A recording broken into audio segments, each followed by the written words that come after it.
piled with snow. "For what am I to thank you, uncle?" "My dear niece, I have told you, for removing the heaviest obstacle which, to a mind so well regulated, could possibly have existed between your dutiful self and the object of your affections." "Well, uncle, I should be very grateful if I thought that you did so from love of me, or if I did not know that you have something yet concealed from me." "And my consent," said the Counsellor, "is the more meritorious, the more liberal, frank, and candid, in the face of an existing fact, and a very clearly established one, which might have appeared to weaker minds in the light of an impediment, but to my loftier view of matrimony seems quite a recommendation." "What fact do you mean, sir? Is it one that I ought to know?" "In my opinion it is, good niece. It forms, to my mind, so fine a basis for the invariable harmony of the matrimonial state. To be brief, as I always endeavour to be, without becoming obscure, you two young people what a gift is youth! One can never be too thankful for it. You will have the rare advantage of commencing married life with a subject of common interest to discuss, whenever you weary of, well, say of one another, if you can now by any means conceive such a possibility, and perfect justice meted out, a mutual goodwill resulting from the sense of reciprocity." "I do not understand you, sir. Why can you not say what you mean at once?" "My dear child, I prolong your suspense. Curiosity is the most powerful of all feminine instincts, and therefore the most delightful when not prematurely satisfied. However, if you must have my strong realities, here they are. Your father slew dear John's father, and dear John's father slew yours." Having said thus much, the Counsellor leaned back upon his chair, and shaded his calm white bearded eyes from the rays of our tallow candles. He was a man who liked to look rather than to be looked at. But Lorna came to me for aid, and I went up to Lorna, and mother looked at both of us.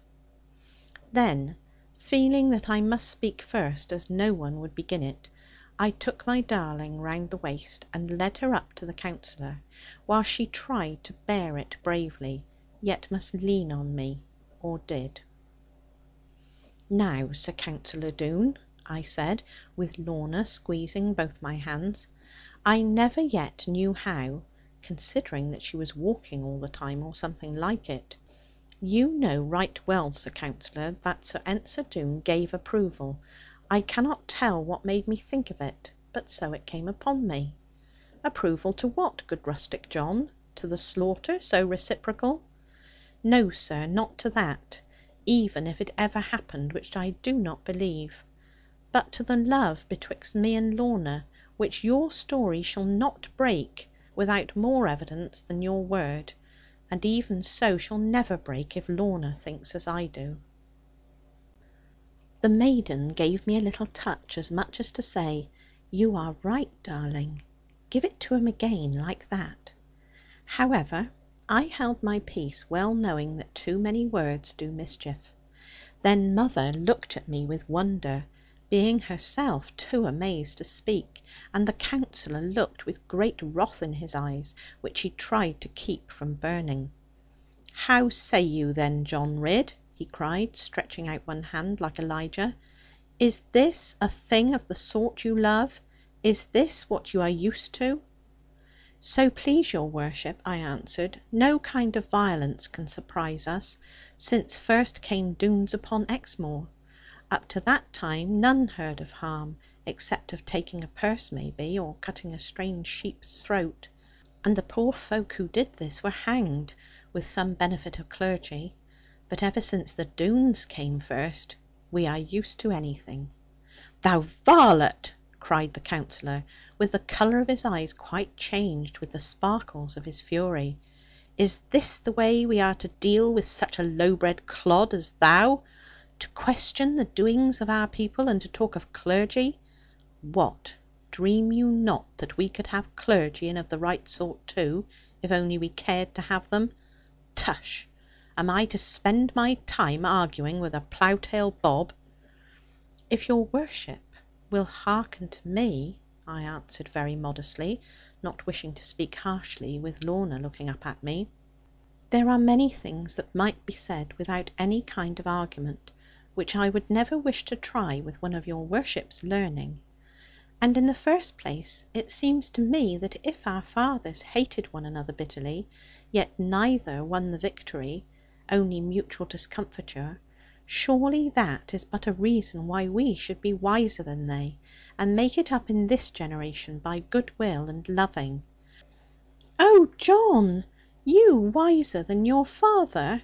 mother broke upon me here. 'Not but what you might be as wise, when you come to be old enough.' 'Young people of the present age,' said the Counsellor severely, 'have no right feeling of any sort upon the simplest matter. Lorna Doone, stand forth from contact with that heir of parricide, and state in your own mellifluous voice whether you regard this slaughter as a pleasant trifle.'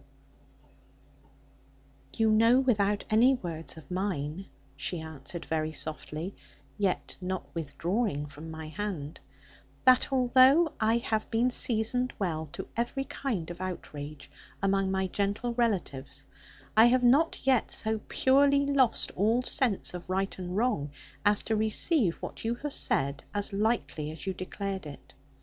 You think it a happy basis for our future concord. I do not quite think that, my uncle, neither do I quite believe that a word of it is true. In our happy valley 9/10 of what is said is false, and you were always wont to argue that true and false are but a blind turned upon a pivot. Without any failure of respect for your character, good uncle, I decline politely to believe a word of what you have told me. And even if it were proved to me, all I can say is this: if my John will have me, I am his for ever.' This long speech was too much for her. She had overrated her strength about it, and the sustenance of irony. So at last she fell into my arms, which had long been waiting for her, and there she lay, with no other sound except a gurgling in her throat. 'You old villain!' cried my mother, shaking her fist at the Counsellor, while I could do nothing else but hold and bend across my darling, and whisper to deaf ears, 'What is the good of the quality, if this is all that comes of it? Out of the way! You know the words that make the deadly mischief, but not the ways that heal them. Give me that bottle, if hands you have. What is the use of counsellors?' I saw that my dear mother was carried away, and indeed I myself was something like it, with the pale face upon my bosom, and the heaving of the heart, and the heat and cold all through me, as my darling breathed or lay. Meanwhile the Counsellor stood back, and seemed a little sorry, although of course it was not in his powers to be at all ashamed of himself. 'My sweet love, my darling child,' our mother went on to Lorna, in a way that I shall never forget, though I live to be 100. 'Pretty pet, not a word of it is true, upon that old liar's oath. And if every word were true, poor chick, you should have our John all the more for it. You and John were made by God, and meant for one another, whatever falls between you. Little lamb, look up and speak. Here is your own John, and I, and the devil take the Counsellor.' I was amazed at mother's words, being so unlike her, while I loved her all the more because she forgot herself so. In another moment in ran Annie, I and Lizzie also, knowing by some mystic sense, which I have often noticed, but never could explain, that something was astir, belonging to the world of women, yet foreign to the eyes of men. And now the Counsellor, being well born, although such a heartless miscreant, beckoned to me to come away, which I, being smothered with women, was only too glad to do, as soon as my own love would let go of me. 'That is the worst of them,' said the old man, when I had